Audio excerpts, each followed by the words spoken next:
It's a Northwest Lifestyle Weekend on Como News. Here's Tom Hutler and Shannon O'Kelly with more IRG Health Talk. All right, our next guest is Dr. Kristin Wyrick, primary care physician from the Everett Clinic, Smoky Point.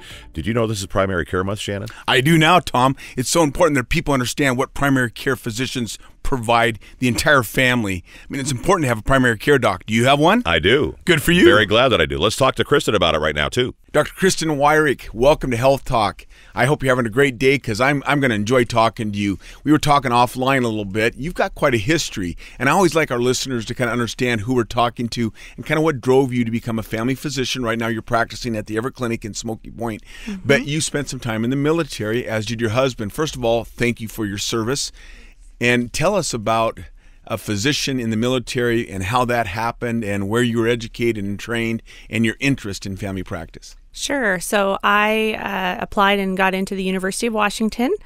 I'm from here, grew up in Washington State, and decided I didn't want to pay for med school. Yeah. And so conveniently enough, the Air Force offered me a scholarship. And when you do that, you then get your tuition paid, and you owe some time back to the military. So I met my husband at McCord Air Force Base. I was rotating down at Fort Lewis and as a med student, and we married and then ended up leaving Washington State for about 17 years. Wow. Yep. I was active duty for 8. My husband was also active duty, and then I decided to switch over to the reserves. So I've been moving with him through his career. He did 25 years active duty and just retired last summer. We knew we would always return to the Northwest. I had trained at UW, and all my family's here. Actually, everywhere we lived, all around the country, we missed the Northwest and all sorts of aspects of it. And so when I came back to Washington State last summer, I interviewed with several different groups, and the Everett Clinic was really the best fit for me. And that's how I ended up back here. My choice to go into family medicine when I was a med student really was just born out of every rotation I did. My third year, when you do your clinical rotations, I loved aspects of every rotation. I feel like being a primary care physician allows me to have a special relationship with the families and the patients that I take care of. And specifically, my choice for family medicine was to not limit a certain age group, sex. I take care of men, women, babies, elderly, and I really get to influence their lives and be part of their lives. And the most exciting thing about coming back here and establishing my practice up in Smoky Point is I don't have to move anymore. Congratulations on that. That was sort of painful. In the military was just that you'd form these relationships and have these wonderful, not even my patients, but even my coworkers, and then have to uproot and leave when we'd got a new assignment. But it also allowed me to have a lot of experiences and to also see what healthcare is like in every corner of the United States.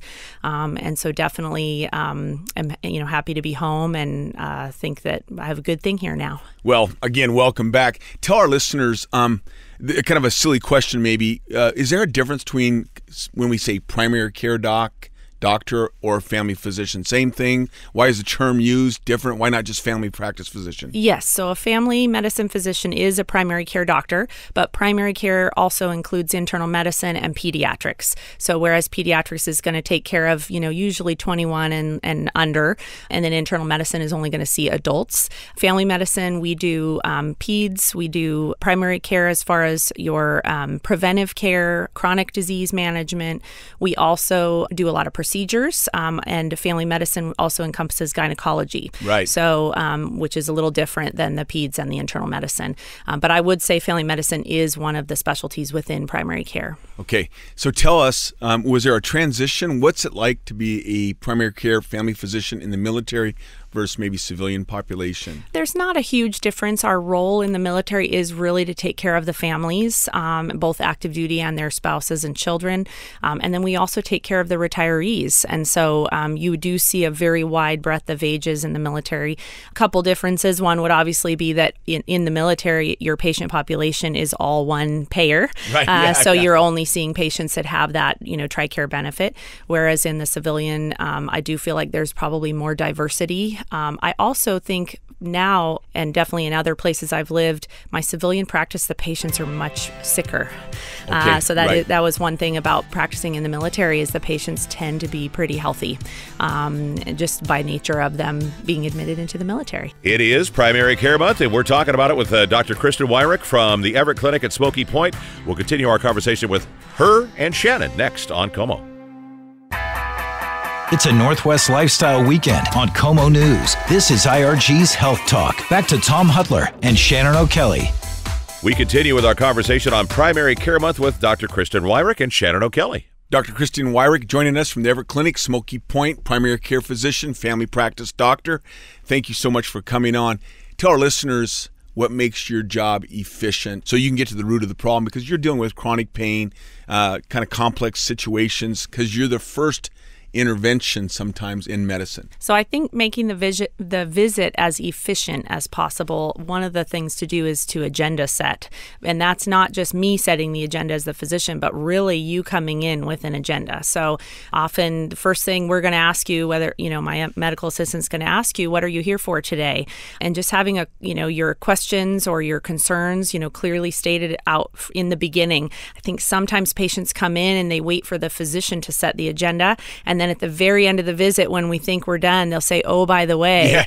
And that's not great, only because at that point your physician's going to be more rushed and maybe not give the important issue that you had the time it deserved. So that would be one thing I would say, is just bringing up your concerns right at the start. Right at the start. And maybe have an agenda. I mean, we get so much information on the history and physical. Yes. It's almost like the foundation. So that's why we're going to ask you all kinds of questions, because we're trying to figure out what that comparable sign is or what direction we're going for diagnostics and maybe future treatment. I also think another thing that really helps is, if you're new to the provider that you're seeing, literally put every medicine bottle you have that you take, including supplements, things like that, put it in a grocery bag and bring it into that visit. That really helps the provider to, ensure that your med list is correct and to really see what you're taking.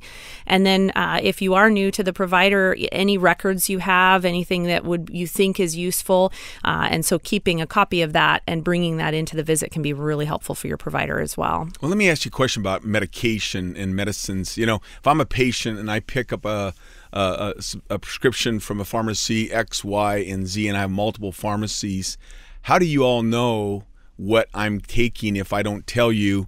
Because drug interaction can be a problem with certain medications. It can, and we cannot tell if you're going to multiple pharmacies and those prescriptions have not been prescribed in our system. We actually cannot tell what you're taking. That's why I do think it's so important for you to bring everything in. The other problem we see often is when patients come in and out of the hospital. Often your medications can get changed as an inpatient in the hospital, and then you come into your primary care doctor. We may not have that really accurate list. The good news is our electronic health records are getting better and better. Most of the major systems here, especially in Seattle, are talking, and we can now see records. Still not 100% that the meds will line up within those, but we can at least go out and look at doctor's notes and records to see what you're taking. So that helps a lot. If you're going to be talking to a young medical student that's interested in medicine, maybe looking at some type of discipline, we know there's a shortage in primary care docs.